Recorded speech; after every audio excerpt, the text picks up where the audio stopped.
Thank you. Dimitrios has over 20 years experience in the area of IT, the last 14 of which have been dedicated to the field of information security, and has a long track record of risk analysis, vulnerability assessments, penetration tests, technical security and compliance audits on large corporate infrastructures of international organizations.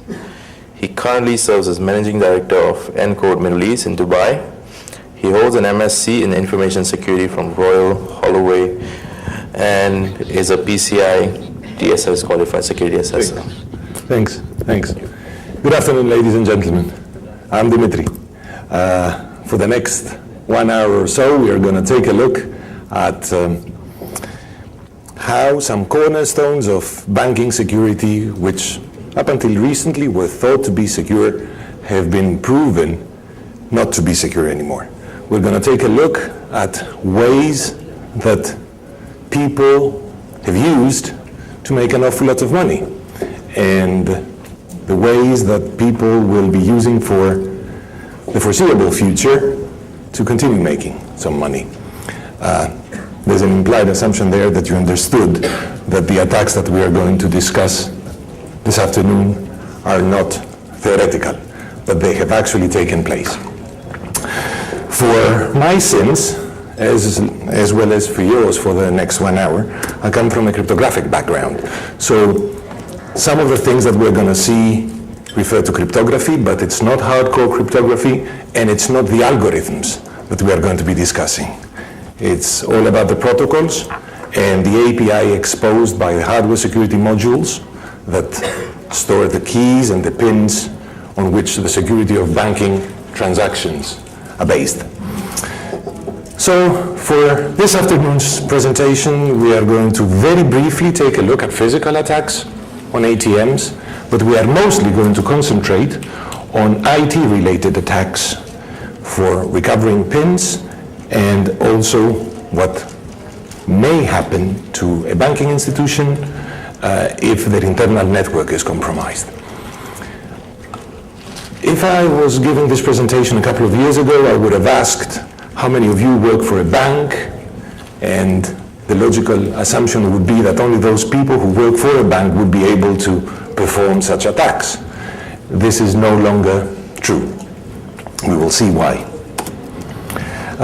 Very, very briefly, a survey amongst the members of the ATM Industry Association asking the question, what do you regard as the most significant technological weakness in the ATM industry? No surprises there. Nearly everybody said security. And that's on the ATM Industry Association side.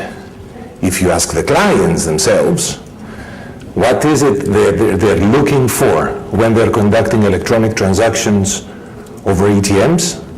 First is personal safety and security, and not very far below, financial safety and security.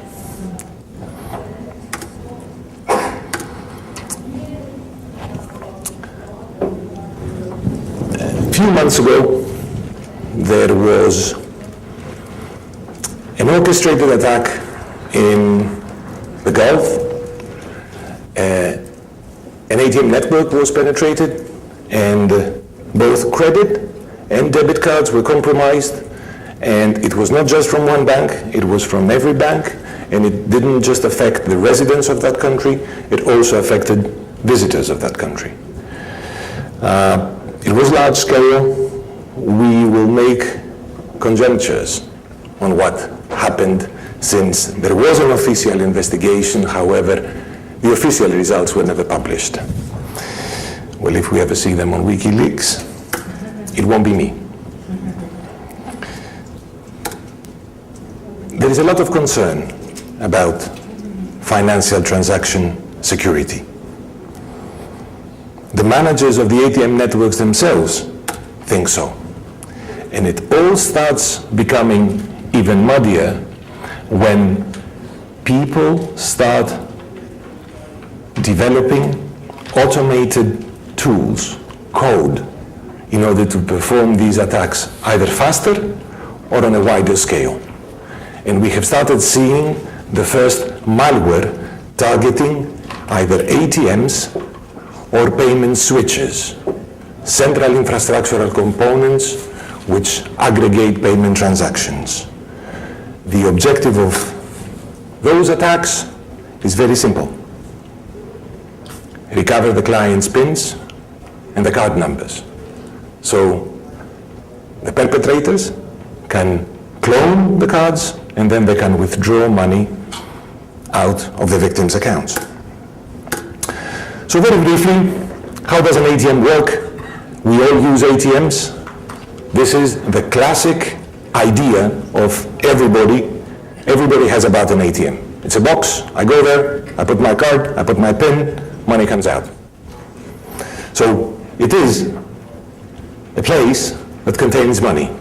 So effectively there must be some physical attacks, and there are many, many different physical attacks.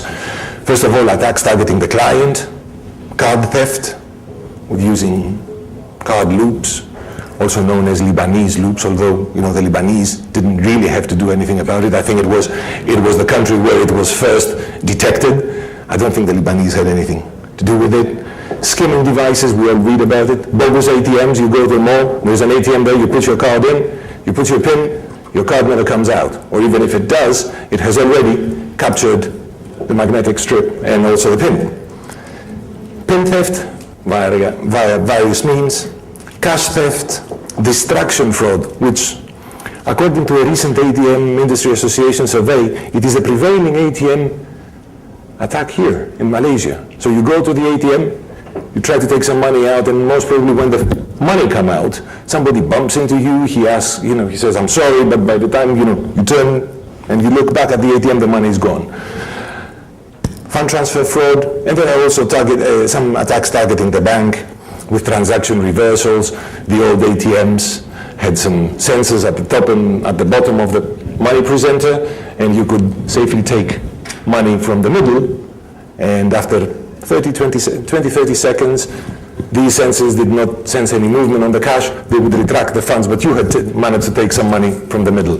These are being slowly phased out, the old ATMs. There are new ATMs now which have individual retractor bins, so if the money goes back, rather than being taken into a central slot, they are individually stored and matched against the client who did the transaction. So if you take money from the middle, then the bank will know who you are. And of course, ATM burglary attacks, where you go with a JCB and you just whip it away. PIN attacks. Now, for the layman, we saw what an ATM looks like. When you take a look at the ATM itself, it contains some more components. Obviously, the front with the screen and the PIN pad and the card slot. There's also a small safe to keep the money. And then, of course, there is an operating system, the vendor application, and a tamper-resistant module, which performs all the cryptographic operations. How does an ATM network work in general? How are we able to travel to a different country and use our credit or debit card to take money out of our account back home? Well, we go to any ATM, an ATM that does not belong to our bank, be that in our country or in a different country. We go there and we put our card and we put our PIN. The PIN gets encrypted on the ATM, and it is sent to the central switch of that particular bank, which, not surprisingly, because it acquires the transaction, is called the acquiring bank. This particular